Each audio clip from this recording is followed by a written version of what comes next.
Pinunit ng mga bumbero ang 19 na kataong na-stranded sa binahang restaurant sa Connecticut.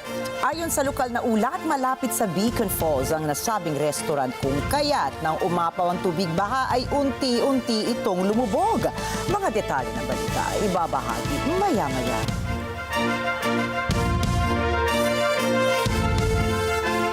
Magandang gabi, ako po si Rikki Mathay. At ako si Rikki Alagao Flores. Ito ang mata ng Agila International. Para naman sa mga headlines ngayong Martes ng gabi. Pilipinas pinag-aaralang magsampa ng kaso laban sa China. Bureau of Immigration kinumpirma na nasa Indonesia si dismissed Bamban Mayor Alice Go. Israel tinanggap na ang ceasefire agreement sa Gaza, sagot ng Hamas, inaabangan. Inaabangang debate ni US Vice President Kamala Harris at Donald Trump hindi matutuloy. At former President Donald Trump naglabas ng peking AI endorsement ni Taylor Swift.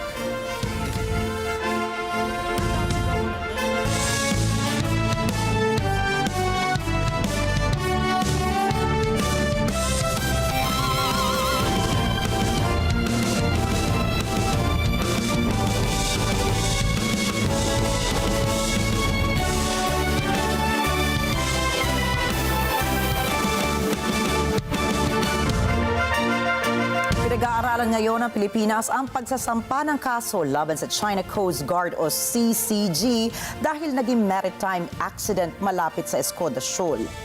Nagdulot kasi ito ng panganib at pinsala sa dalawang barko ng Philippine Coast Guard o PCG matapos bumangga ang ilang CCG vessels. Well, I would suppose that there are United Nations bodies. Tapos tayo po. Tinukoy din ni National Maritime Council spokesperson Vice Admiral Alexander Lopez na plano ng Department of Foreign Affairs na maghain ng panibagong diplomatic protest. Naninindigan din ang National Maritime Council na ang barko ng CCG ang bumangga sa PCG. Actually, the Philippine Coast Guard is just gathering all the evidence, all the pieces of evidence that would debunk the claim of China. And even, di ba, nakita nyo, they showed a video, parang the intent of that is to tell the world na, oh, kita mo, kami ang binangga ng China, ng Philippines rather. But again, we'll just wait for all the documents, pictures and videos that the Philippine Coast Guard will release, maybe later on, showing otherwise. And it's just a matter of, ang problema kasi, what the Coast Guard vessels at the ground, the lies that their assets on the ground are issuing, pagdating sa taas, kine-carry. Kung titignan nyo, it's this whole halos parehong words, parehong statement. Samantala, kinundena ng Estados Unidos at 3 iba pang bansa ang tinawag nilang reckless maneuvers ng China laban sa mga barko ng Pilipinas sa West Philippine Sea. Nanawagan rin ng France at Germany sa China na sundin ang itinakda ng United Nations Convention on the Law of the Sea o UNCLOS. Nagpaalala naman ng Japan laban sa agresibong aksyon ng China. Sinabi nitong hindi dapat konsintihin ang mga harassment at aksyong mapagpalala o magpapalala ng tensyon sa rehiyon at magiging sagabal sa navigational rights sa lugar. Muli ring idiniin ng Estados Unidos ang commitment nito sa Pilipinas sa ilalim ng 1951 Mutual Defense Treaty na nangangakong depensahan ng bansa sa panahon ng armadong atake. Ratipikado na ng Senado ang pinalabersyon ng panukalang Philippine Maritime Zones Bill matapos sponsor ni Senate Majority Leader Francis Tolentino ang Bicameral Conference Committee report sa disagreeing provision sa mababang kapulungan.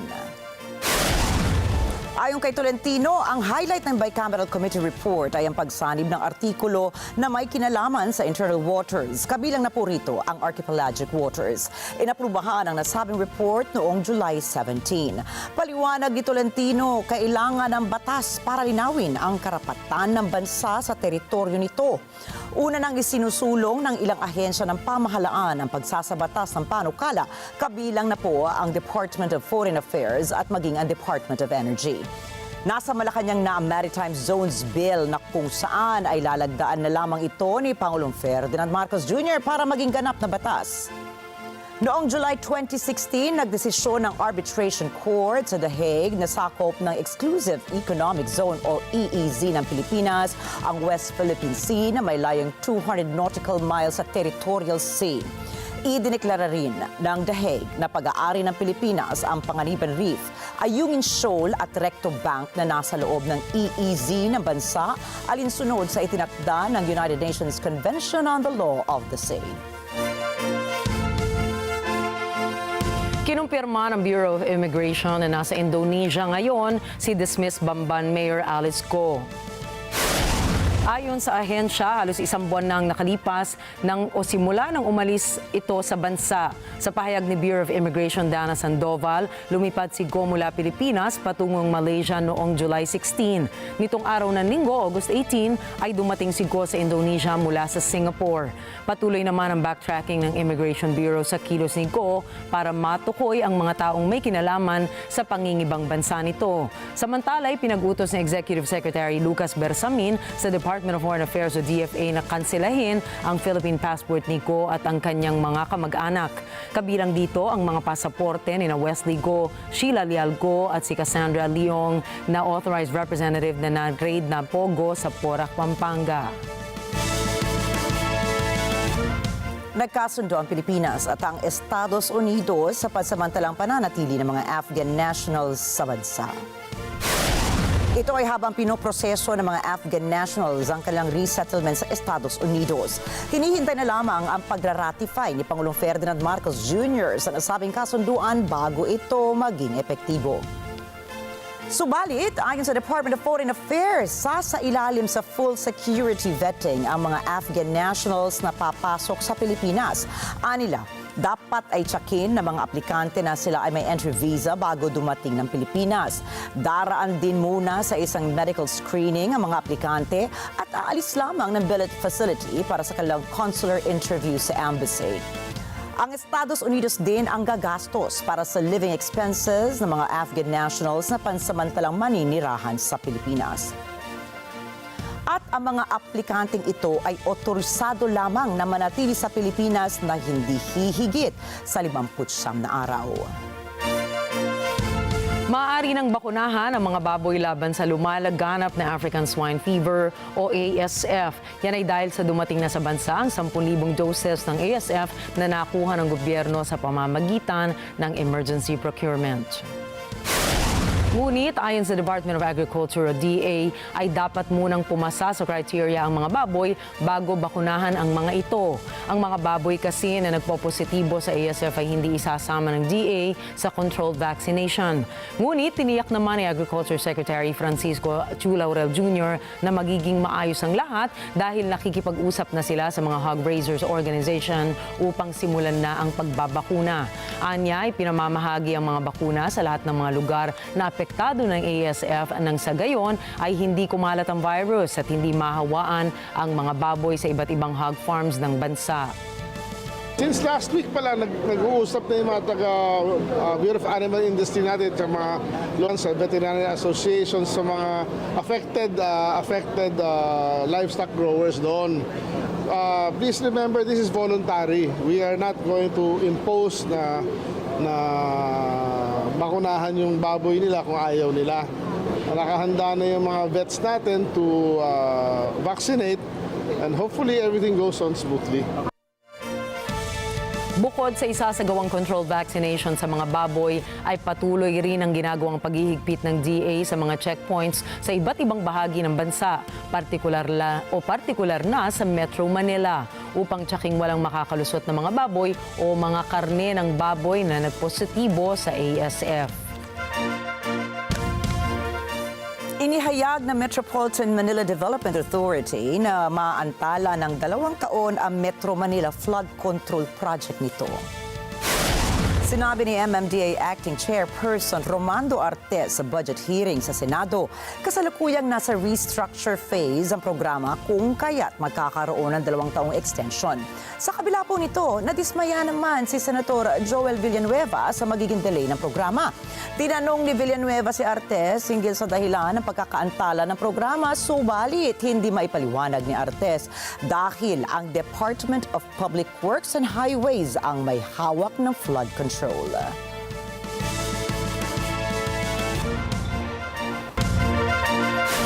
Susunod, Prime Minister ng Fiji nakipagpulong kay Xi Jinping sa China. Israel tinanggap na ang ceasefire deal, pagpayag ng Hamas inaabangan. At Kamala Harris umurong sa September 4 presidential debate. Detalye ng mga balitang yan sa pagbabalik ng Mata ng Agila International.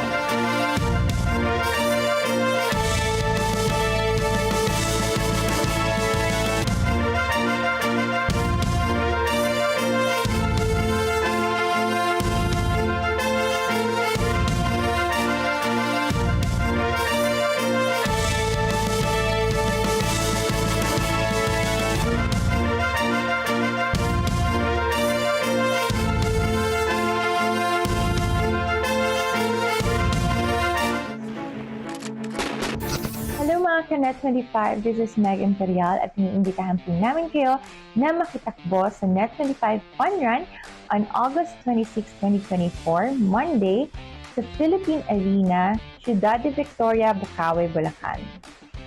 Yayain na po at isama ang inyong mga pamilya at barkada.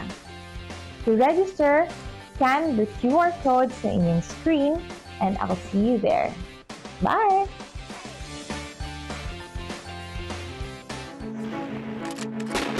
Alam namin ang iyong pagsisikap. Dama namin ang iyong mga sakripisyo. Kita namin ang pagharap mo sa bawat pagsubok. Kaya sa kabila ng mga hamon ng buhay, nandito kami para umalalay. Kasi katulad mo, gusto rin namin ang magandang bukas para sa kanya. Hatid namin ang dekalidad na edukasyon at makabagong pasilidad sa abot kayang halaga. Kaya huwag ka na mangamba. Sasamahan ka namin tuparin ang mga pangarap niya.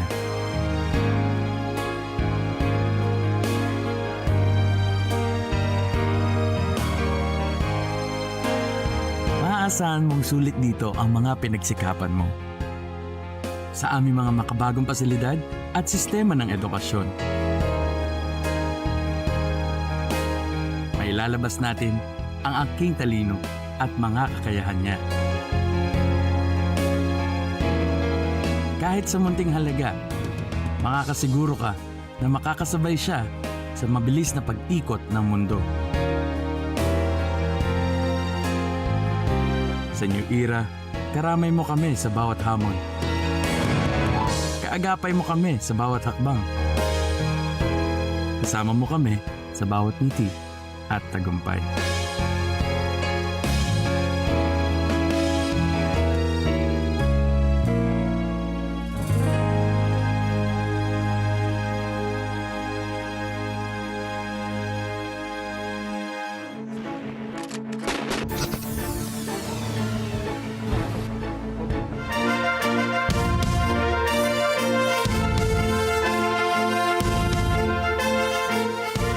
Warships ng Germany ang kasalukuyang naghihintay ng mga utos mula sa Berlin upang matukoy kung daraan sila sa Taiwan Strait sa susunod na buwan.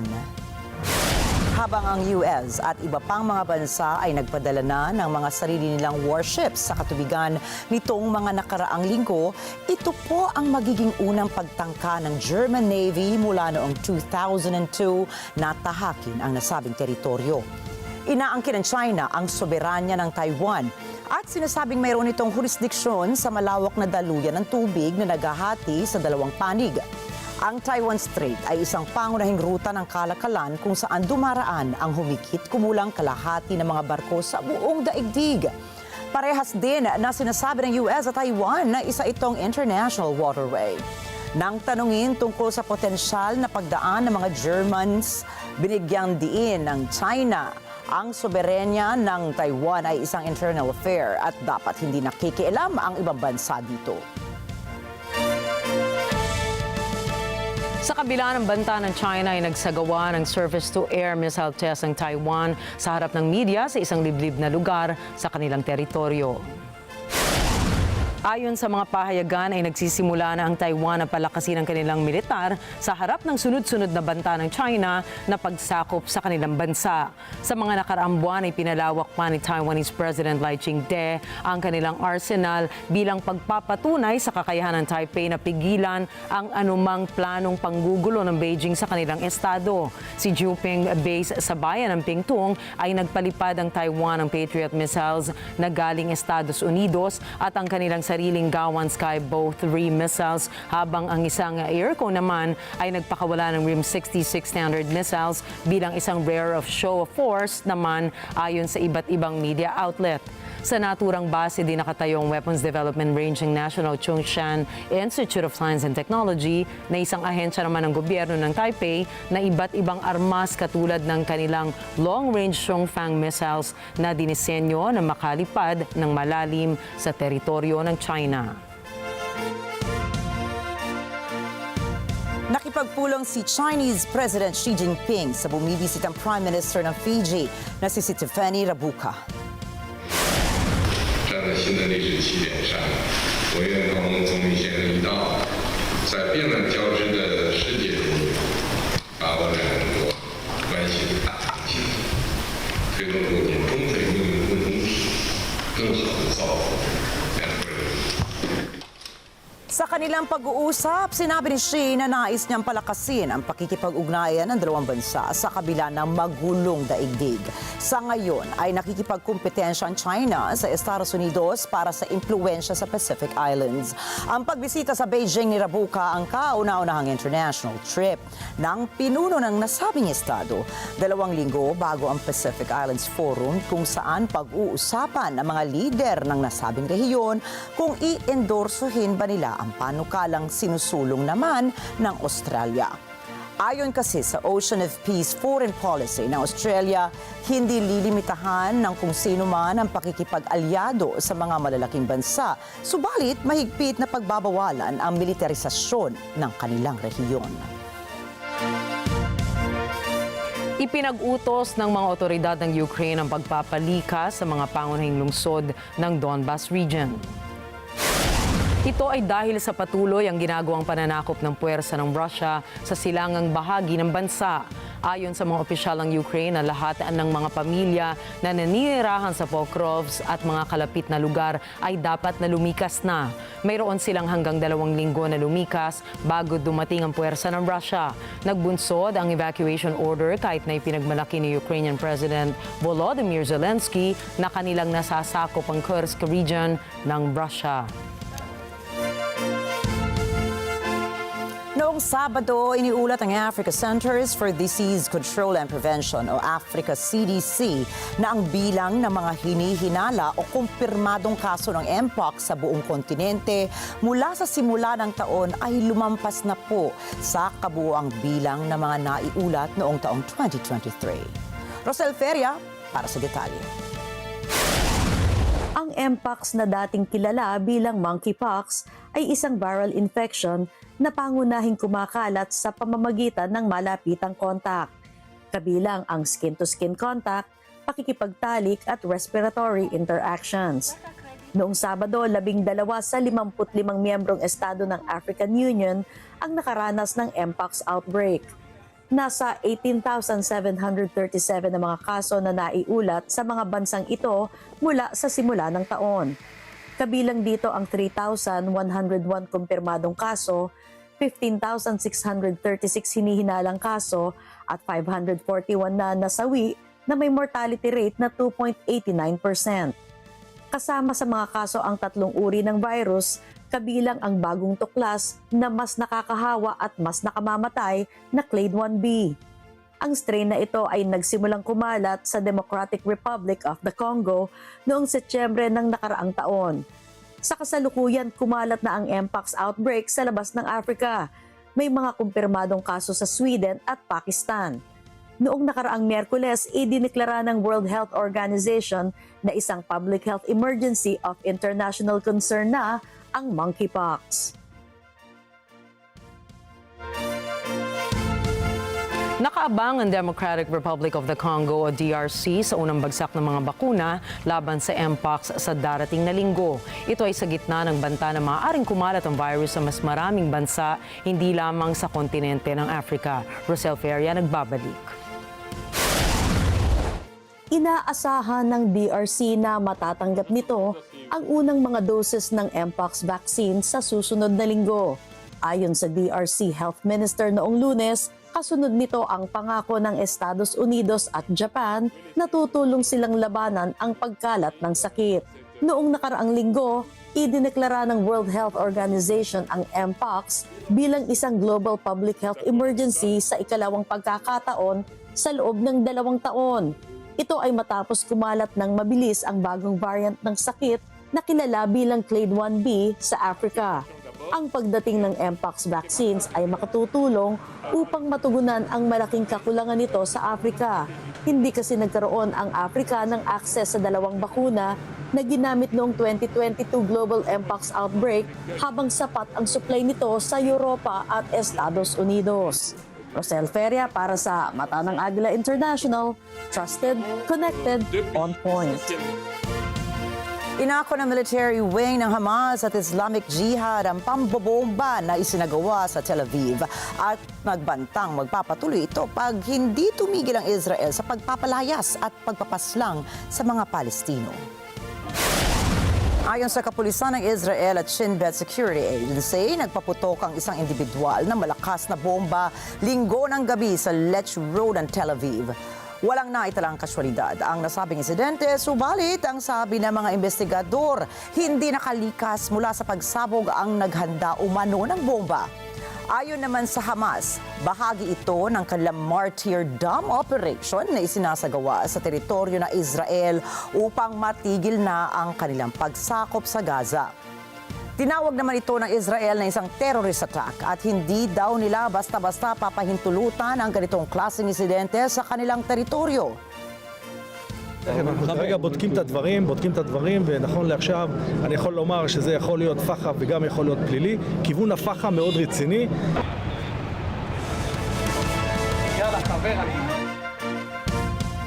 Masaya namang ipinamalita ni U.S. Secretary of State Antony Blinken na kanilang napapayag ng Israel sa proposal na punan ang mga puwang sa ceasefire negotiations. Good afternoon, everyone. In a very constructive meeting with Prime Minister Netanyahu today, he confirmed to me that Israel accepts the bridging proposal, that he supports it. It's now incumbent on Hamas to do the same. And then the parties, with the help of the mediators, the United States, Egypt, and Qatar, have to come together and complete the process of reaching clear understandings about how they'll implement the commitments. Dagdag pa nito na ang susunod na hakbang ngayon ay ang pagtanggap naman ng Hamas sa nasabing negosasyon na maaaring mangyari sa mga susunod na linggo. Sakaling napapayag na nila ang dalawang panig ay wala nang magiging problema pa sa mga negotiators na ipatupad ang kasunduan. Giit pa nito na ang maaaring huling pagkakataon na makabalik na ang bihag at maipatupad na ang ceasefire. Una rito ay umabot ng 3 oras ang pulong ni Blinken kay Israeli Prime Minister Benjamin Netanyahu upang hikayatin ito na pumayag na sa nasabing kasunduan. Patungo naman ngayon si Secretary Blinken sa Egypt upang makipagpulong sa kanyang mga katuwang na bansa upang pag-usapan ang proseso ng pag-implementa ng mga napagkasunduan sa okasyon na sumang-ayon na rin ng Hamas sa peace deal. From here, I'm going on to Egypt and Qatar. These are our 2 critical partners in this effort to get the ceasefire agreement over the finish line, to get the hostages home, to put everyone on a better path to lasting peace and security. And so I look forward to consulting with President Sisi, with the Emir, Sheikh Tamim, with other critical colleagues in both countries on the immediate steps ahead, and in particular, what needs to be done to ensure that Hamas comes along. Binatikos ni Hamas senior official Osama Hamdan ang pahayag ni U.S. Secretary of State tungkol sa pagsasang-ayon ng Israel sa updated ceasefire proposal na kanilang isinusulong ngayon. لسنا بحاجة لمزيد من المفاوضات، نحن بحاجة إلى اتفاق على آليات التنفيذ. بلينكن عندما يقول أن الإسرائيليين وافقوا ثم يقول الإسرائيليون أن هناك ورقة محدثة، هذا يعني أن الإدارة الأمريكية تخضع للضغوط الإسرائيلية وليس العكس. حسب ما وصلنا من الوسطاء أن إسرائيل جاءت إلى لقاء الدوحة وقدمت مطالب جديدة وشروط إضافية تنقض أصل ورقة بايدن. ورقة بايدن تنص على انسحاب إسرائيلي كامل على مرحلتين ووقف كامل لإطلاق النار. المطالب الإسرائيلية هي بوقف مؤقت فقط لإطلاق النار لمدة 6 أسابيع، بقاء القوات الإسرائيلية في محور نتساريم ثم تفتيشها للعائدين إلى الشمال، وهذا يعني بقاء قوة عسكرية كبيرة في المحور، والبقاء في محور فيلادلفيا مع الموافقة على دراسة إعادة التموضع في المحور، والبقاء في معبر رفح وعلى ذلك تقييد المساعدات بالموافقة الإسرائيلية. Anya, hindi na daw kailangan pang baguhin ang mga termino ng peace deal. Bagkus, mas kailangan daw na pagtuunan ng pansin ang implementation mechanism na ipatutupad. Dagdag pa ni Hamdan na si Hamas Chief Hayahwa Sinwar ay nakatutok naman sa proseso hinggil sa ceasefire proposal. Pangunahing pangamba ng militanteng grupo ng Hamas ang mga bagong dinagdag sa naturang proposal dahil magkaiba raw ang pinresenta ng negotiators sa kanilang napag-usapan. أنا أقول الأخ أبو إبراهيم يحيى السنوار كان مواكبا لعملية التفاوض وكان مباركا لها وكان شريكا في صناعة القرارات المتعلقة بها سواء في مبادئها أو في محدداتها أو في مسيرة عملية التفاوض، ولذلك أول رسالة جاءت من الأخ أبو إبراهيم بعد انتخابه رئيسا للحركة هي تثبيت الوفد المفاوض وتثبيت ذات السياسات. البند الثامن الظروف الأمنية تترك أثرا على حرصنا على ألا يطال العدو الأخ أبو إبراهيم، لكن هذه الاتصالات تتم بطريقة سلسة ومرضية وتحقق الهدف وتمكن الأخ أبو إبراهيم أن يقوم بدوره كرئيس للحركة بشكل كامل، والدليل أنه خلال هذه الفترة منذ انتخابه حتى اليوم أنجز ترتيبات الحركة الإدارية الداخلية. Sa Estados Unidos, muling naging sentro ng atensyon si US President Joe Biden sa pagbubukas ng Democratic National Convention sa Chicago, USA. Ito ay ilang linggo matapos na pilitang bitiwan ng Pangulo ang pagtakbo sa Nobyembre dahil sa himok ng partido. Si Pearl Rogacion para sa report. And now, Dad used to have an expression, for real. He'd say, Joey, family is the beginning, the middle, and the end. And I love you all. Folks.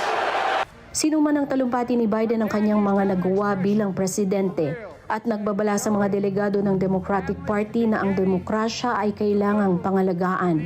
At upang magawa ito, kailangan anyang iboto si Kamala Harris.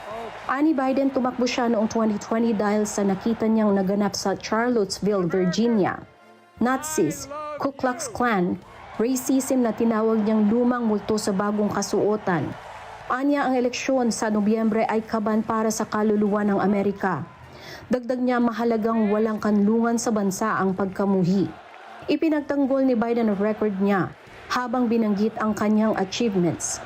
Kasama rito ang pagdaragdag ng 16 na milyong trabaho, pagbabalik sa US ng computer chip manufacturing at ang matagumpay na laban sa Big Pharma na nagpababa ng presyo ng gamot. Sinabi ni Biden na karangalan ng kanyang buhay na maglingkod bilang Pangulo. Pagtanaw sa hinaharap, sinabi ni Biden na marami pa siyang kailangang gawin sa nalalabing 5 buwan sa pwesto. Kasama rito ang ceasefire deal sa Gaza at ang maiuwi ang hostages. Bilang pagkilala sa Palestinian protesters na nagdedemonstra buong araw, sinabi ni Biden na may punto sila at bawat panig ay may sibilyang namamatay. Sa pagtatapos ng kanyang talumpati, hinimok niya ang mga delegado na tiyaking bumoto para kay Harris at Walz at sinabing siya ang magiging pinakamahusay na voluntaryo ng partido sa Nobyembre. Pagkatapos ng talumpati ng Pangulo, lumakad sa entablado si Harris habang pumapalakpak bago nito niyakap ang lalaking sumaisang tabi para magbigay daan sa kanya na maging kandidata ng Democratic Party. Ang torch ay opisyal na naipasa na kay Harris. Samantala sa labas ng convention venue, dose-dosenang nagpoprotesta ang nakapasok sa security fence. May 4 ang inaresto ng riot police. Ani Chicago Police Superintendent Larry B. Snelling, hindi nag-overreact ang kapulisan. So what you saw here was de-escalation. Our officers did not respond with any type of chemicals. We didn't respond with batons. Our officers responded with their hands the way that they're trained to do. If things had escalated to that point, then we would have used what we had to use. But we used the least amount of force to take these certain individuals into custody, and our officers, I just can't be more proud of the way that they responded. Marami sa mga protesta ngayong araw ay payapang naisagawa. Ang Democratic National Convention ay tatakbo hanggang Huwebes kung saan si Harris ang magbibigay ng panghuling talumpati. Pearl Rogacion para sa mata ng Agila International. Trusted, connected, on point. Inireklamo ni dating US President Donald Trump ang pag-urong ni Vice President Kamala Harris sa kanilang presidential debate na nakatakda sa September 4. Ang nasabing debate ay gaganapin sana sa Pennsylvania. Subalit, sinabi ni Trump na ipinaalam sa kanya ng campaign team ni Harris na hindi na ito sisipot sa nasabing petsa. Wala ring ibinigay na dahilan ang kampo ni Harris kung bakit ito umurong mula kay Trump. Naniniwala naman si Trump na mahihirapan si Harris na depensahan ang kanyang sarili ukol sa issue ng US-Mexico border. Dagdag pa ng dating Pangulo, magsasagawa na lamang siya ng isang teletown hall sa September 4. Samantala, parehong kinumpirma ni na Trump at Harris na lalahok sila sa isang debate sa darating na September 10. Binanggit din ng campaign team ni Harris na nais din itong magsagawa ng pangalawang presidential debate sa October. Noong Lunes, nagprotesta ang mga taga-suporta ng independent candidate sa pagkapangulo na si Robert F. Kennedy Jr. sa labas ng Democratic National Convention sa Chicago. Nananawagan silang isama ang 70 taong gulang na kandidato ng third party sa presidential debates kasama sina Vice President Kamala Harris na Democrat at dating Pangulong Donald Trump na Republican. Narito po ang mga detalye mula kay Rose Papa Angeles. Let Bobby debate. Iyan ang sigaw ng humigit kumulang 20 taga-suporta ni Robert F. Kennedy Jr. sa labas ng McCormick Place Convention Center sa Chicago. Ang mga taga-suporta ni RFK Jr. ay mula pa sa iba't ibang bahagi ng bansa. Noong Hunyo, hindi natugunan ni Kennedy ang deadline para makamit ang mga pamantayan para sa isang presidential debate sa pagitan ni Biden at Trump na pinangunahan ng CNN. Ayon sa isang Pew Research Center poll kamakailan, 7% lamang ng mga rehistradong botante ang sumusuporta kay Kennedy, kumpara sa 46% para kay Harris at 45% para kay Trump. Ipinaglaban naman ni Kennedy na ang mga pamantayan ng TV network ay hindi patas. Layon anya nitong pagilan siyang makasama sa debate kasama ang iba pang kandidato. Rose Papa Angeles para sa mata ng Agila International, trusted, connected, on point. Susunod, 19 na katao nasagip sa binahang restaurant sa Connecticut. Rocket engine sa UK sumabog habang sinusubukang paliparin. At Swifties, binatikos ang AI endorsement na inilabas ni Trump. Mga detalye ng mga balita sa pagbabalik na mata ng Agila International.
Financial Straits. Mata ng Agila Weekend tuwing Sabado, alas 4 ng hapon. Ito ang Net 25. Matatag, matapang, matapak. Let's net together sa Net 25. Sa Net 25. This portion is brought to you by North Luzon Express Terminal.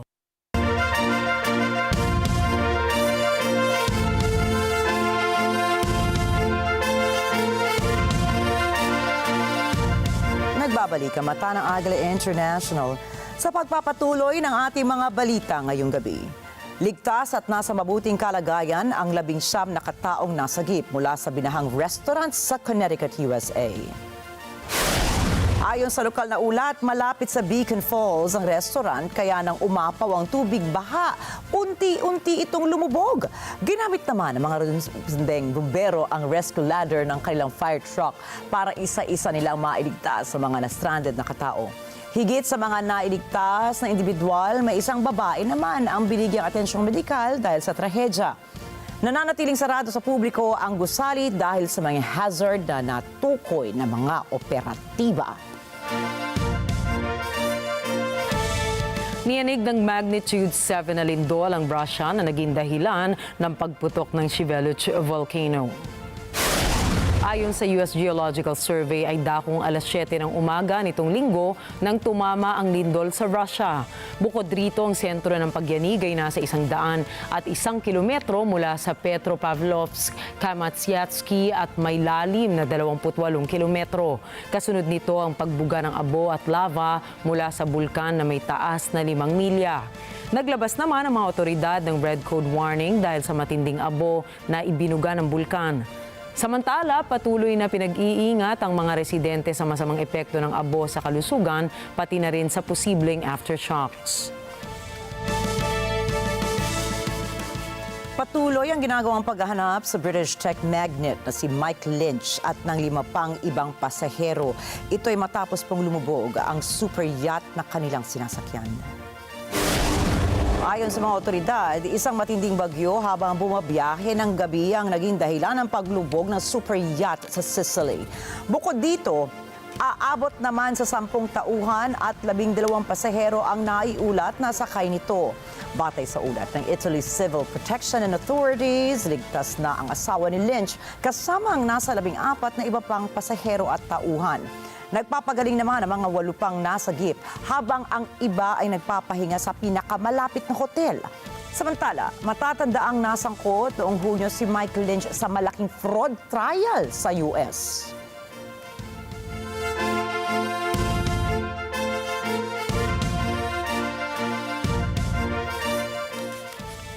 At tumapak po sa timbangan ang mga alagang hayop sa London Zoo noong Lunes para sa kanilang taunang weigh-in.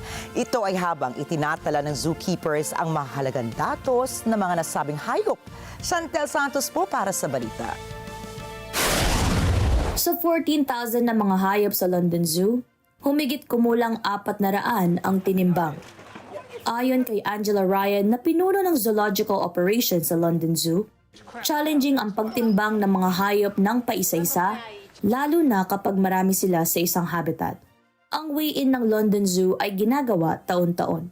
Ibinabahagi nila ang datos at impormasyon sa iba't ibang mga zoo sa buong mundo, pati na rin sa conservationist upang makatulong sa pagsubaybay sa mga hayop na ligaw. Chantel Santos para sa Mata ng Agila International, trusted, connected, on point.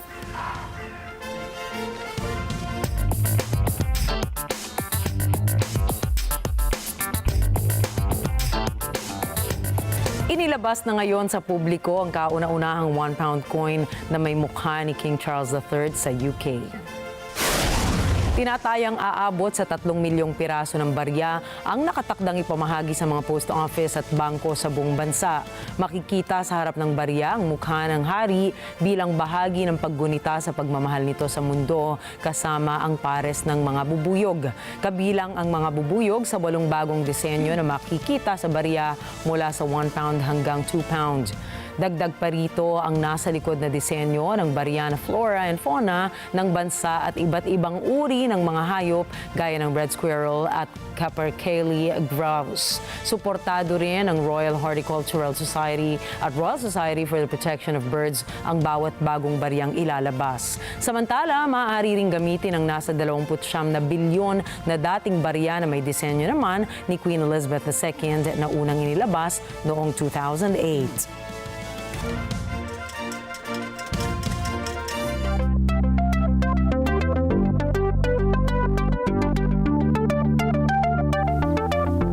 Pinalipad ng United Arab Emirates ang una nitong synthetic aperture radar o SAR satellite sa low Earth orbit. Ayon sa lokal na ulat, ang satellite ay bahagi sa proyekto ng bansa para paigtingin ang Earth observation capabilities nito. Layo ng space program na makuha ang mga datos hinggil sa surface at measurement ng Earth mula sa satellite. Higit pa po rito, magagamit din ang satellite data sa ibang commitment ng UAE katulad ng National Space Strategy 2030 nito. Isang pambansang programa na layong palakasin ang space sector ng bansa. Noong Lunes, isang bihirang supermoon ang lumitaw sa ibabaw ng isang cargo port sa hilaga ng kabisera ng Jakarta, Indonesia. Ito ang unang supermoon ng taon. Si Yolanda Aspiras para sa balita. Dahil sa polusyon at kulay abong kalangitan sa Jakarta, nagtagal ng ilang minuto bago tuluyang lumitaw ang supermoon sa himpapawid ng Jakarta, ang kabisera ng Indonesia. Kalaunan ay maliwanag na itong nagningning sa ibabaw ng port. Ang paglitaw nito ay halos hindi napansin ng mga manggagawa sa port at mga residente. Ang supermoon ay isang fenomena kung saan ang buwan ay lumilitaw na mas malaki kaysa karaniwan dahil ang orbital path nito ay mas malapit sa mundo. Ang blue moon ay hindi tumutukoy sa kulay nito, kundi kapag may dalawang full moon sa loob ng isang buwan. Yolanda Aspiras para sa mata ng Agila International. Trusted, connected, on point. Sumabog ang isang rocket engine habang sinusubukan itong paliparin sa spaceport ng United Kingdom sa Shetland Island. Ayon sa lokal na ulat, sinusubukan paliparin ang unang vertical rocket ng UK sa pangunguna ng German company na Rocket Factory Augsburg o RFA. Inihayag ng RFA na nakatakdang dumaan sa siyam na engine tests ang rocket para masiguro na ligtas ito bago gamitin sa aktwal na launch. Tiniyak ng kumpanya na walang nasaktan sa nasabing pagsabog sa spaceport. Samantala, sinabi ng Saxa Ward Spaceport na sinunod ang lahat ng safety protocol sa site. Giit pa ng isang spokesperson ng spaceport na ang nasabing launch test ay paraan para matukoy ang problema sa disenyo ng rocket bago sila tumuloy sa susunod na stage nito.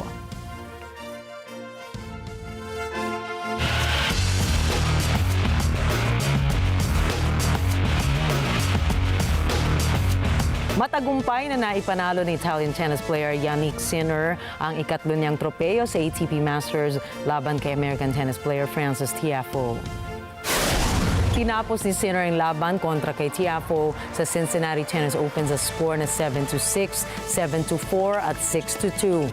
Matindi ang ibinigay na simula ni Sinner sa first set ng laro kung saan bigong nakuha ni Tiafoe ang tiebreaker. Hinabol pa ni Tiafoe ang 3 match points ng laro bago tuluyang makuha ni Sinner ang titulo ng ika-15 ATP.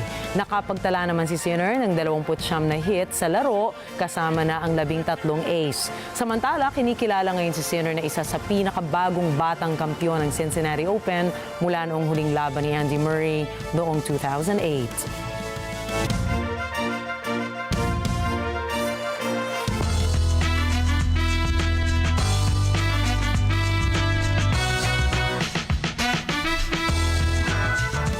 Kinilala ngayon na UK TikTok Song of the Summer ang Nasty Song.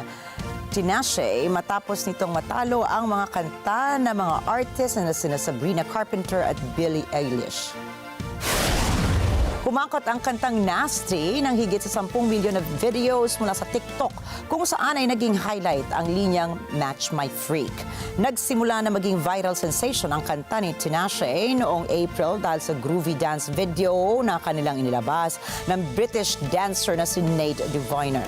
Ang nasabing edit video ay umani naman ng 13 milyong views na ginaya ng mga dancers na sina Christina Aguilera at Janet Jackson. Kabilang sa ilang artist na pumasok sa listahan ng TikTok Summer ay ang British singer-songwriter na si Blood Orange mula sa kantang Champagne Coast. Dagdag pa rito ang hit song Sabrina Carpenter na Espresso at Please Please na parehong nakapasok sa top 10. Ang French actor na si Alain Delon na napaantig sa puso ng milyon-milyon niyang tagahanga ay pumanaw na. Siya ay 88 taong gulang. Si NJ De Guzman para sa report. Matagal na may iniindang karamdaman si Alain Delon matapos nitong ma-stroke noong 2019. Dahil sa kanyang matingkad na asul na mga mata, minsan tinawag si Delon na French Frank Sinatra dahil sa kanyang kaakit-akit na itsura. Naging tanyag si Delon sa Pransya at idolo ng maraming kalalakihan at kababaihan sa Japan. Hindi narating ni Delon ang parehong tagumpay sa Hollywood bagaman nakasama niya ang mga higante ng sinihan ng Amerika. Kabilang si Burt Lancaster nang gambanan niya ang apprentice hitman na si Scorpio sa pelikulang Scorpion noong 1973. Ipinanganak sa labas ng Paris noong 8 ng Nobyembre 1935. Nagsimula si Delon sa mahirap na kalagayan. Ibinigay siya sa foster care sa edad na 4 matapos maghiwalay ang kanyang mga magulang. Pagbalik sa France noong kalagitnaan ng 1950s, nagtrabaho siya bilang porter sa wholesale food market ng Paris Les Halles bago tumungo sa mga cafe ng Bohemian na lugar ng Saint-Germain-des-Prés. Doon niya nakilala ang French actor na si Jean-Claude Brialy. Dinala siya ni Brialy sa Cannes Film Festival kung saan nakuha niya ang atensyon ng isang American talent scout na nag-ayos ng kanyang screen test. Ginawa niya ang kanyang debut sa pelikula noong 1957 sa Quoi la femme charmelle, Send a Woman When the Devil Fails. Ang huling malaking pampublikong paglabas ni Delon ay noong Mayo 2019 nang tanggapin niya ang honorary Palme d'Or sa Cannes Film Festival.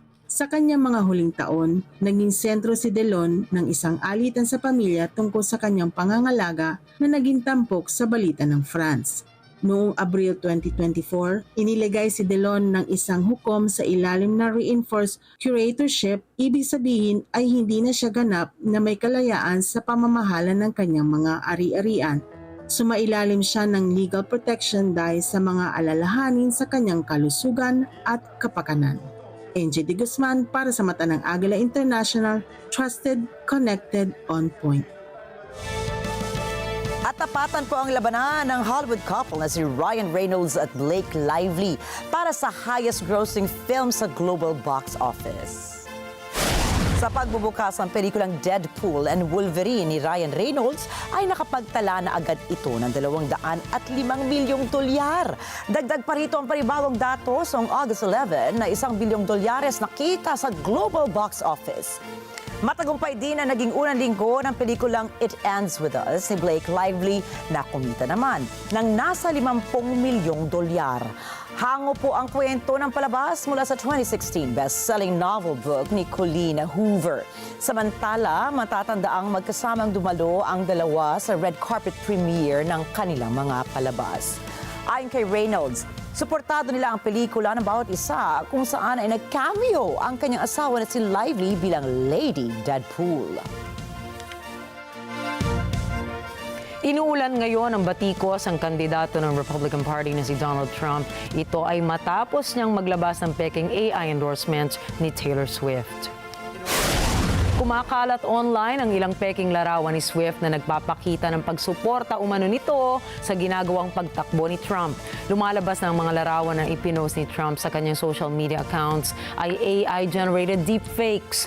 Agaw pansin sa mga Swifties ang isa sa mga ito na may mensaheng i-accept pati na rin ang t-shirt na may nakasulat na Swifties for Trump. Git nila ay hindi suportado ni Swift ang pagtakbo ni Trump sa gaganaping US presidential election sa November. Dagdag pa rito ang kritisismo kritisismo na ipinahayag ni Swift sa panahon ng kanyang administrasyon mula sa malawakang protesta ng pagkakapaslang kay George Floyd. Samantala, ito na ngayon ang isa sa pinakabagong AI-generated at peking impormasyon na inilabas ni Trump mula sa kanyang account bilang bahagi ng kanyang kampanya.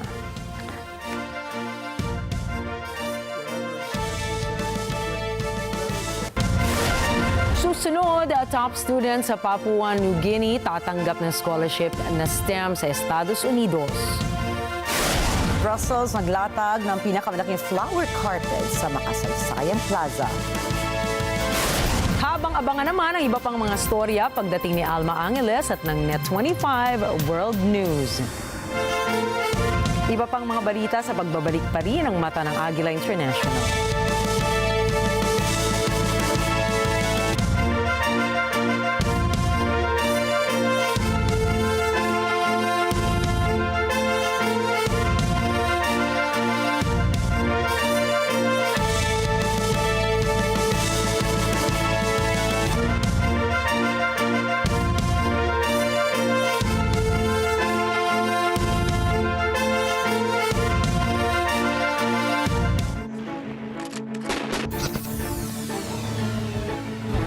Sunday on Cine Throwback. The city was named Goldopolis. The entire city's infrastructure was made out of gold. However, one day an earthquake wiped the city away. According to this map, we should be near the city. But I don't see it. I think I've already heard about that dangerous flower called Araune. Do you copy? Do you copy? Radio check. Mission was successful. The nightmare Araune experiment was a success.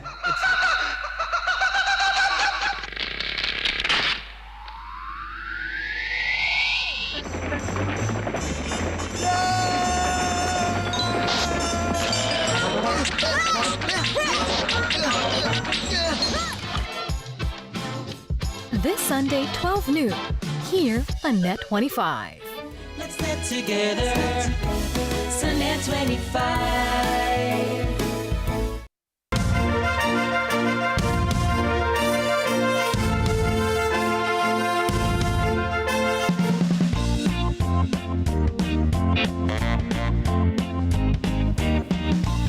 Mula sa iba't ibang paaralan ng Papua New Guinea, higit sa 70 mga mag-aaral ng Science, Technology, Engineering, and Mathematics o ang tinatawag po na STEM ang tatanggap ng curriculum scholarship sa United States of America. Alamin natin ang mga detalye mula kay Eko Hortaleza Quinola. Tatanggap ng curriculum scholarship sa Estados Unidos ang 76 na mga estudyante na mula sa Papua New Guinea. Tutustusan ng pamamahala ng Papua New Guinea ang mga kakailanganin ng mga estudyante sa kanilang pagbiyahe sa Estados Unidos. Gayon din ang mga karagdagang pangangailangan nila sa paninirahan doon. Ito ay upang lalong mapabuti at mapalawig ang kanilang kaalaman. These students who are going for this program are going to USA for the program that they nominated to complete after 4 years.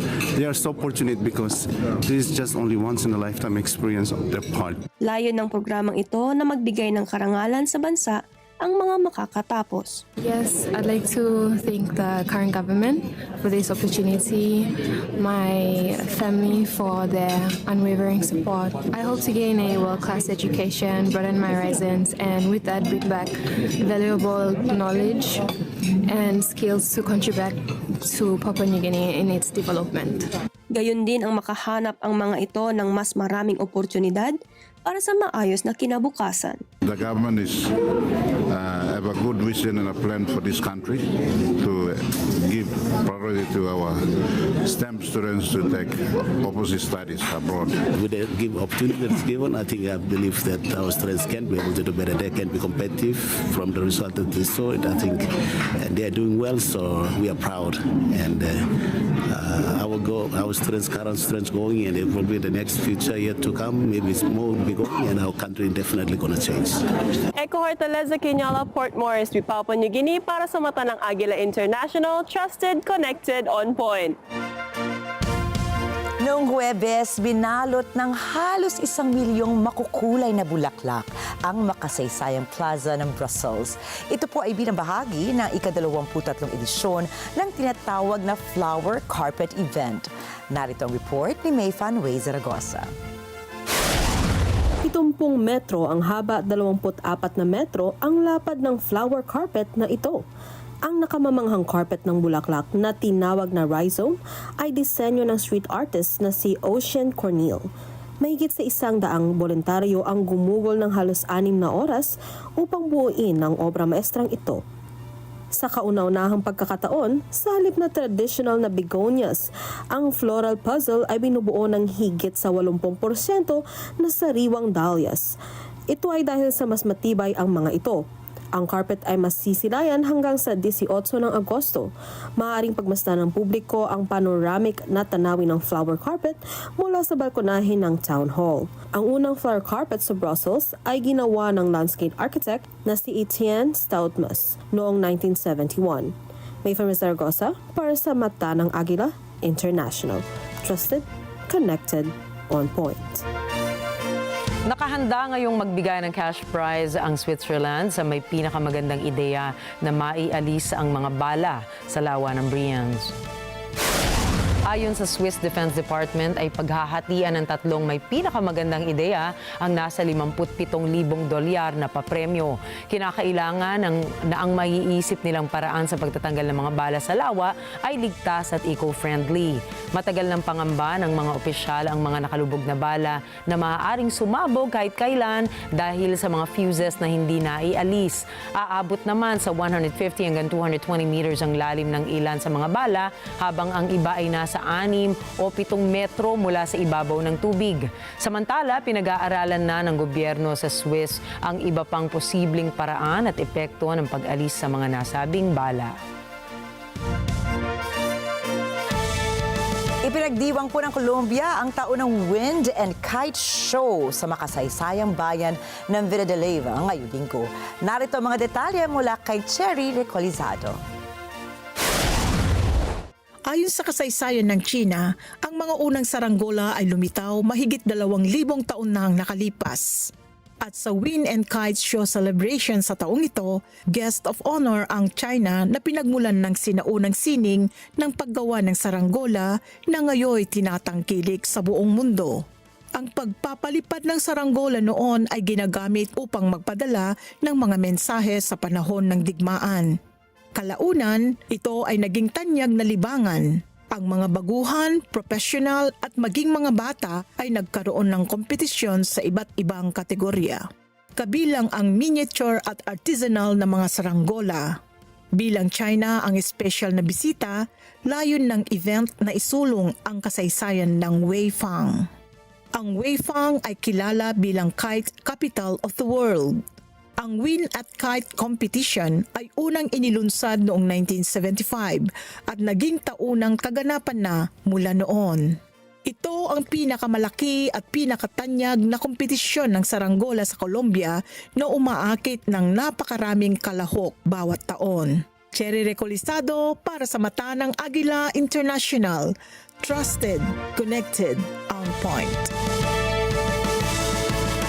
Ganda, makulay. Makulay, no? Parang ang ating mga kasuotan ngayon, Gusto parang ko very, very feminine. Very feminine. Oh, very mindful.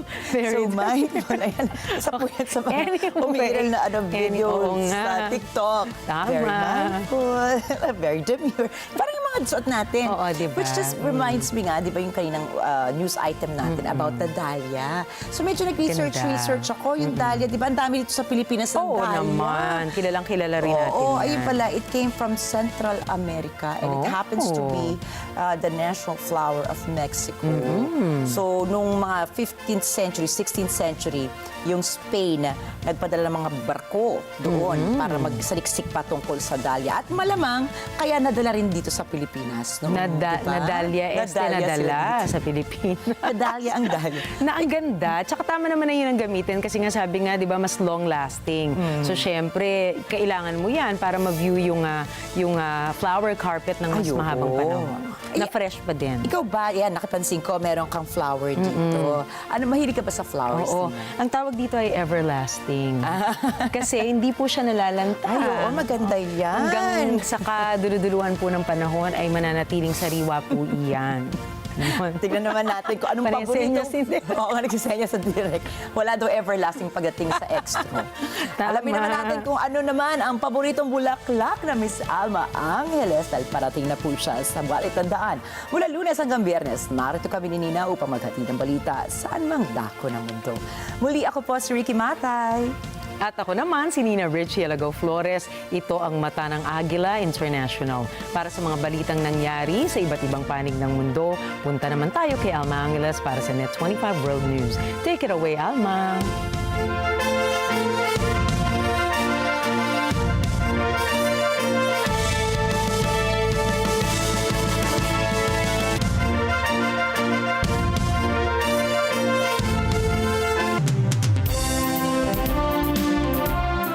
Thank you, Nina and Rikki. Good evening, everyone. I'm Alma Angeles, and you're watching Net 25 World News. And tonight's top story. U.S. President Joe Biden took the spotlight at the Democratic National Convention's opening night. Biden was moved to tears after being introduced by his daughter Ashley. The audience of delegates and party loyalists gave him a long-standing ovation, showing their support despite his recent decision not to seek re-election. I love the job, but I love my country more. I love my country more. The news starts now.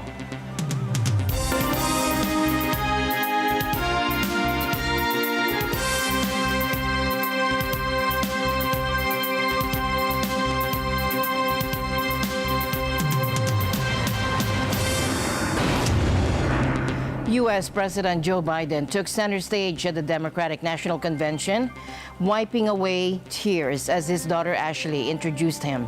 The audience gave him a prolonged standing ovation, a poignant moment just over 4 weeks after he announced he would not seek re-election. Thomas I. Likeness for more. And now... With that, Biden hugged his daughter and wiped away a tear before making his way to the podium. Let me ask you, are you ready to vote for freedom?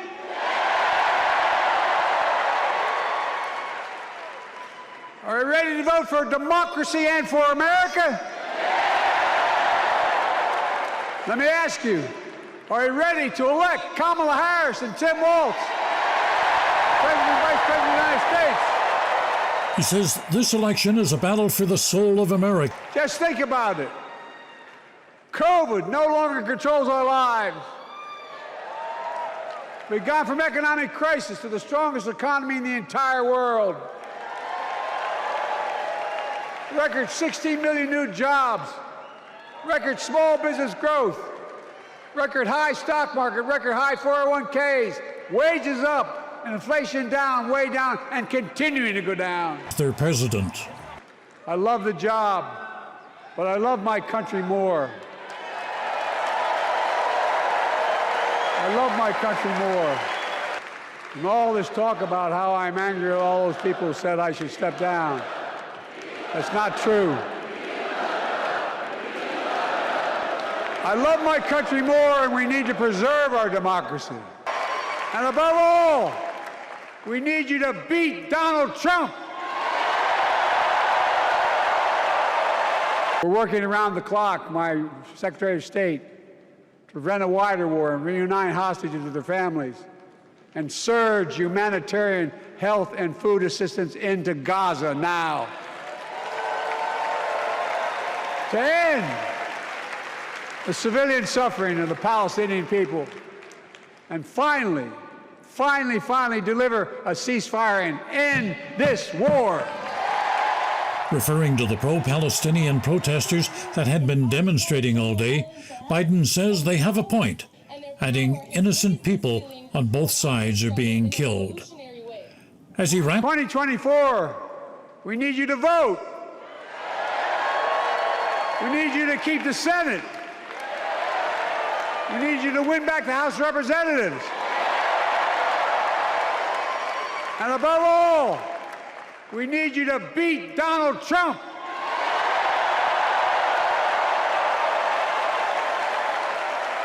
And elect Kamala and Tim. Biden says he will assist in that effort, adding he'll be the best volunteer their campaign team has ever seen. After he finished speaking, Harris walked on stage, applauding and embracing the man who stepped aside, allowing her to become the Democratic presidential candidate. Earlier in the day, outside the convention venue, dozens of protesters broke through part of a perimeter security fence. Riot police arrested at least 4 people. Chicago Police Superintendent Larry B. Snelling says officers did not overreact. So what you saw here was de-escalation. Our officers did not respond with any type of chemicals. We didn't respond with batons. Our officers responded with their hands the way that they were trained to do. If things had escalated to that point, then we would have used what we had to use. But we used the least amount of force to take these certain individuals into custody, and our officers, I just can't be more proud of the way that they responded. Most of the protests throughout the day had been peaceful. The Democratic... Addressing the audience with warmth and gratitude, Vice President and Democratic presidential candidate Kamala Harris kicked off the event by celebrating President Joe Biden's historic leadership. Let's listen in. And I want to kick us off by celebrating our incredible President Joe Biden. Joe, thank you for your historic leadership, for your lifetime of service to our nation, and for all you will continue to do. We are forever grateful to you. During her speech on the opening day of the Democratic National Convention in Chicago, former U.S. Secretary of State Hillary Clinton expressed her belief that the future is here, which was widely interpreted as a nod to Vice President Kamala Harris' presidential aspirations. And reflecting on her own historic acceptance of the Democratic nomination for president in 2016, Clinton described it as, quote, "the honor of my life." Take a look. There was 2016 when it was the honor of my life to accept our party's nomination for president.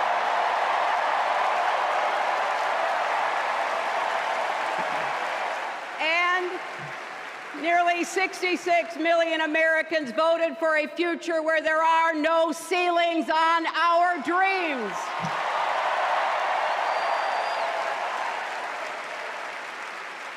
And afterwards, we refused to give up on America.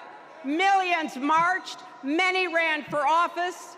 We kept our eyes on the future. Well, my friends, the future is here. As a prosecutor, Kamala locked up murderers and drug traffickers. She will never rest in defense of our freedom and safety. Donald Trump fell asleep at his own trial, and when he woke up, he made his own kind of history, the first person to run for president with 34 felony convictions. Kamala said 5 words that still guide her. Kamala Harris, for the people. That is something that Donald Trump will never understand. So it is no surprise, is it, that he is lying about Kamala's record. He's mocking her name and her laugh. Sounds familiar. But we have him on the run now. Shifting to the situation in the Middle East, Secretary of State Antony Blinken has announced that Israel has accepted a proposal aimed at resolving the differences that have stalled the ceasefire and hostage release in Gaza. He's now urging Hamas to agree to the same terms. Secretary of State Antony Blinken was in Israel, where he met with Prime Minister Benjamin Netanyahu, Defense Minister Yoav Gallant, and other senior Israeli officials. And this marks Blinken's 9th visit to the region since the conflict between Israel and Hamas erupted in October last year.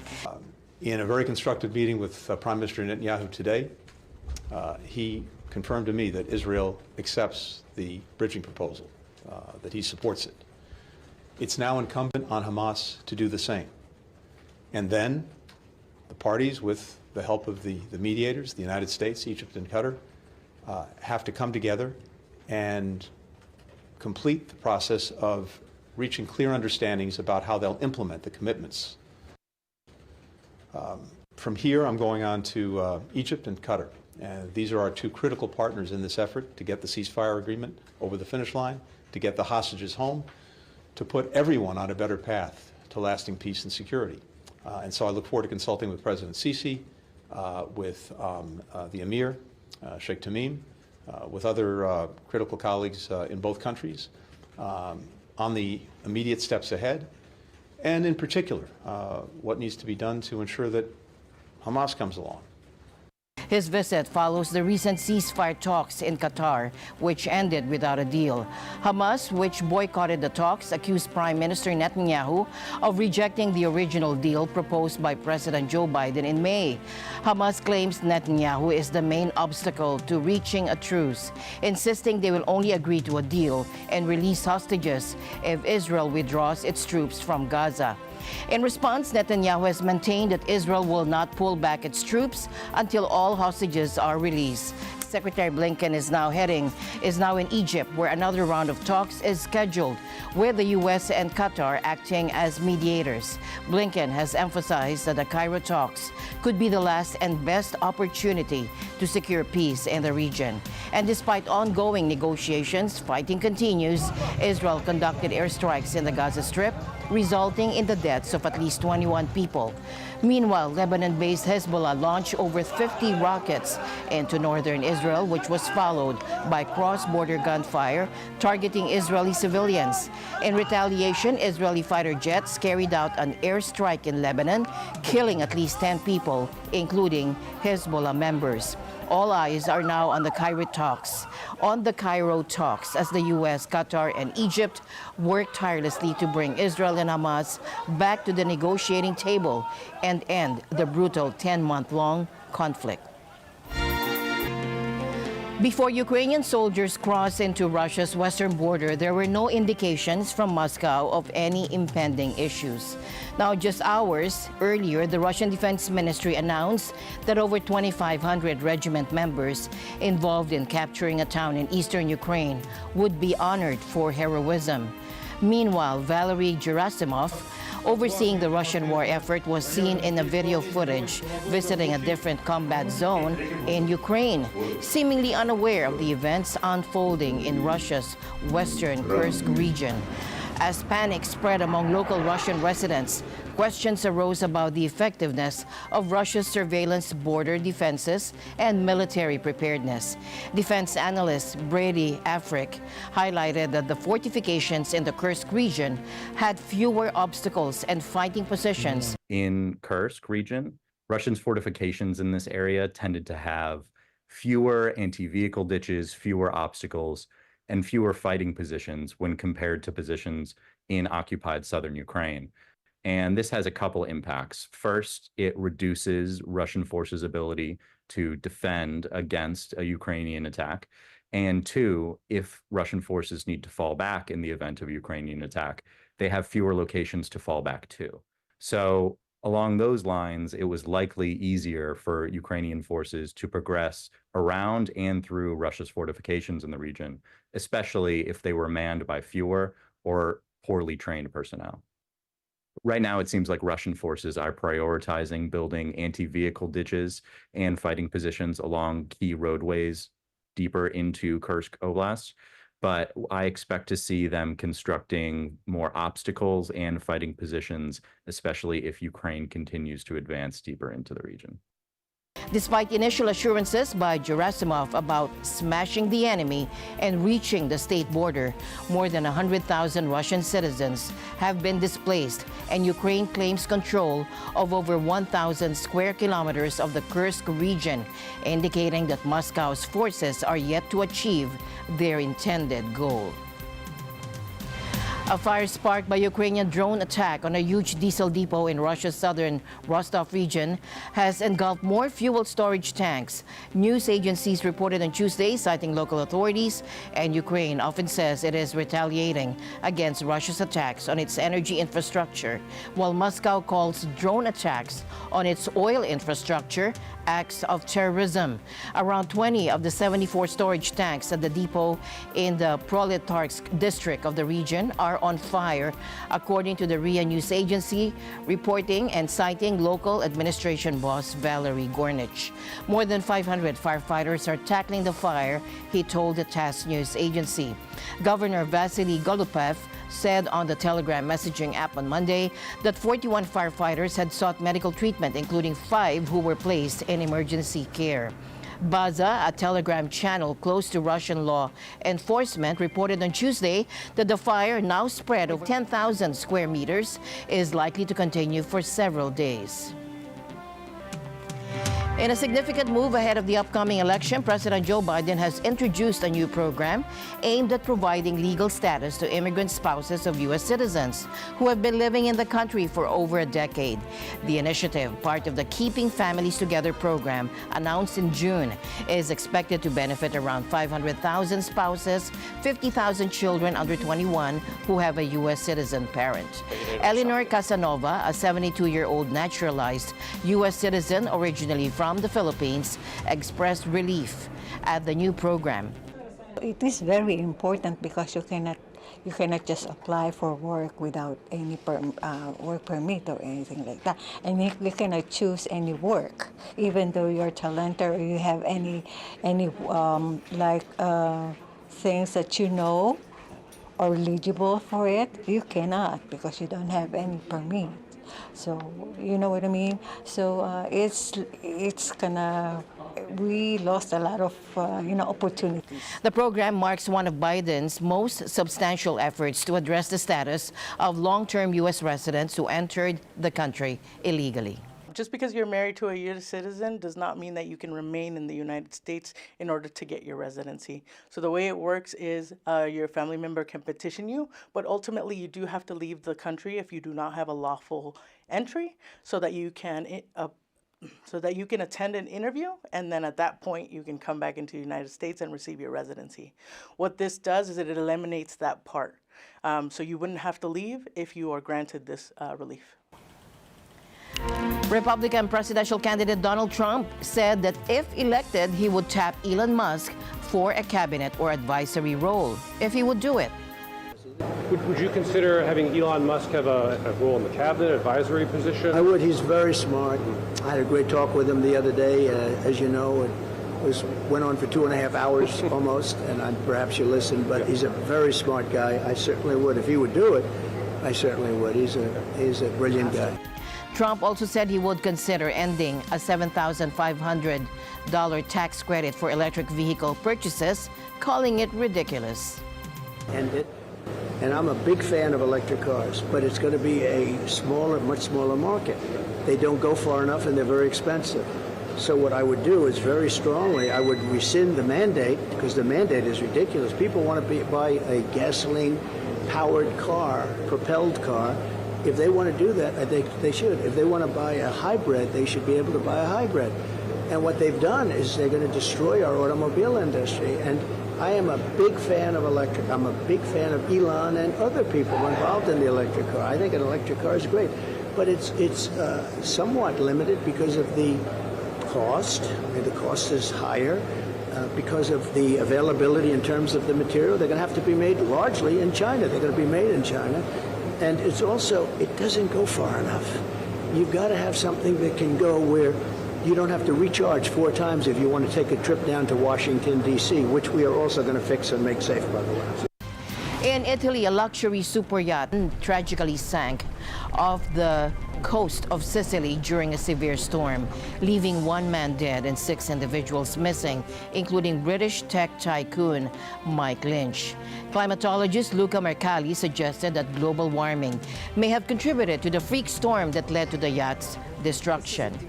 According to Mercalli, the severe weather event could have been caused by a water spout, a tornado over water, or a downburst. Abbiamo avuto nella notte attorno alle ore 4 un evento meteorologico breve ma molto violento. Un colpo di vento stimato oltre i 150 km/h che potrebbe provenire da 2 possibili fenomeni che al momento non si possono distinguere perché era buio e quindi non si poteva vedere l'eventuale presenza di una tromba marina che per essere certificata ha bisogno di un'osservazione a vista, cioè la classica nube a imbuto roteante che parte dalla nube e si porta fino al livello del mare. The 56-meter-long yacht owned by Lynch's wife, Angela Baccaris, was struck by the ferocious weather leading to its sinking. Authorities are conducting an investigation into the incident. This morning we got this very strong orkan gust, and we had to start the engine to keep the ship in an anchor position, and we watched the ship behind us not to touch them. And we managed to keep the ship in position, and after the storm was over, we noticed that the ship behind us was gone. Okay. And then we saw a red flare. Yeah. So my first mate and I went to the position, and we found this life raft. Yeah. Drifting. But anything inside? With 15 people inside. And in the life raft was also a little baby, and the wife of the owner. The owner and her child are still inside, I guess. So it was a big disaster. And we'll be back with more news right after this break. Stay tuned.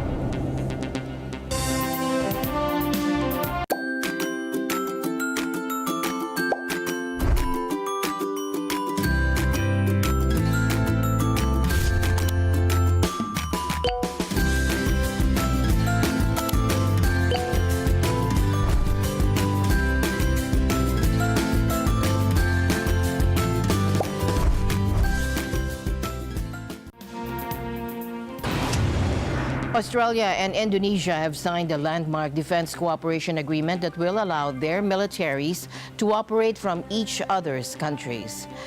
This historic treaty will bolster our strong defence cooperation by deepening dialogue, strengthening interoperability and enhancing practical arrangements. It will be a vital plank for our two countries to support each other's security, which is vital to both countries, but also to the stability of the region that we share. We have achieved good progress, great progress, may I say, in our defense cooperation agreement. We have ironed out some legalistic details, I think in a very good outcome. Australia and Indonesia share the world's longest maritime boundary and already collaborate on a number of issues, including security, people trafficking, and drug smuggling. Australia has struck a number of defense deals in recent years, most notably the AUKUS military alliance with the U.S. and Great Britain, which has angered China. More than 200 South Korean and U.S. fighter jets are due to fly around the clock for 5 days this week, in what would mark the largest number of sorties flown in training by the Allies. The drills are part of the annual Ochi Freedom Shield exercises that are designed to boost the joint readiness of the South Korean and U.S. militaries against threats from North Korea. Aircraft on defensive patrol flights are being diverted to air combat scenarios under simulated drills involving mock enemy aircraft interdiction and cruise missile defense, with aircraft from 2 U.S. fighter wings based in South Korea taking part. Footage provided by South Korea's defense ministry showed South Korean F-15K and F-A-50 fighters taking off to join the air drills. The U.S. stations 28,500 troops in the south for combined defense against nuclear-armed North Korea. Our next story takes us to Malaysia, where a unique form of orangutan diplomacy has been making headlines. Did you know that orangutans, those incredibly intelligent great apes, are native to only 3 countries, Malaysia, Indonesia, and Brunei? Well, Malaysia had initially planned to gift these endangered animals to countries that purchased their palm oil, in a move similar to China's panda diplomacy. But what happens when a plan like this meets global conservation concerns? After an outcry from conservationists, Malaysia has now changed course. Instead of gifting the great apes, they will partner with palm oil buyers to conserve these animals in their natural habitat. But how will this new plan work? Malaysia's Plantations and Commodities Minister recently stated, "We have to keep them here. We have to keep them here, and then we will engage with the countries or buyers of our palm oil. If they wish to collaborate in ensuring that the orangutans are protected and preserved forever, we invite them to come and participate in the conservation of their natural habitat here in Sabah." This is a significant shift from just a few months ago. Back in May, the same minister proposed a controversial plan to increase palm oil exports by allowing buyers to adopt orangutans. But with orangutans only found on the islands of Sumatra and Borneo, and their populations critically endangered due to deforestation driven by the palm oil industry, how could such a plan be sustainable? Palm oil is a major contributor to Malaysia's economy, accounting for about 5% of its GDP in 2022. But at what cost? As rainforests are cleared to make room for oil palm plantations, orangutans are losing their natural habitats. Could removing them from their environment further endanger these magnificent creatures? Now, instead of exporting the apes, Malaysia is inviting palm oil buyers to support conservation efforts on the ground. And will this new approach make a difference? The minister explained. We make sure that we do almost frequently or regularly, we will do a survey where we inform them what we have created over the period of time out of the money that they're going to contribute to the NGOs, to the government of Sabah, from the federal government as well, from the players, to make sure kita jaga kawasan-kawasan ini. With a new technology, with drones, with satellite imagery, it becomes possible. So this is the first step of this entire idea. Once we know where are the forests, the small forest patches, and where we have orangutans, we can start approaching the owner of the patches of forest, explain to them why it's important to create corridors of forest, where to set them up, and so forth. To do that, we need funding, we need money, we need financial resources. This revised plan may bring in much-needed conservation funds, but is it enough? While it might slow down the decline of orangutan populations, the ongoing expansion of palm oil plantations continues to threaten their existence. Could this version of orangutan diplomacy merely be delaying the inevitable? What do you think? Does this plan truly address the root cause of the problem, or is it just a temporary fix?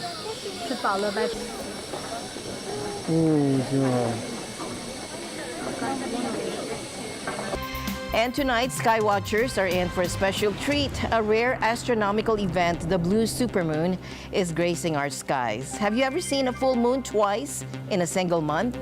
Well, that's what a blue moon is. And tonight's is even more extraordinary because it's also a supermoon. But what exactly is a supermoon? It's when the moon appears larger and brighter than usual due to its proximity to Earth. And tonight, you'll get to witness this celestial spectacle up close. To enjoy the blue supermoon, you don't need any fancy equipment. Simply look up. So how rare is a blue supermoon? While supermoons occur about 25% of the time, blue moons happen only about 3% of the time. So a blue supermoon is a truly special event, with the next one not expected until 2037. As we continue to explore the moon, this celestial spectacle serves as a reminder of the mysteries that still lie ahead and the beauty that can be found simply by looking up. And with that, we end tonight's broadcast. For everyone here on Net 25, I'm Alma Angeles. Thank you all for joining us. Good night.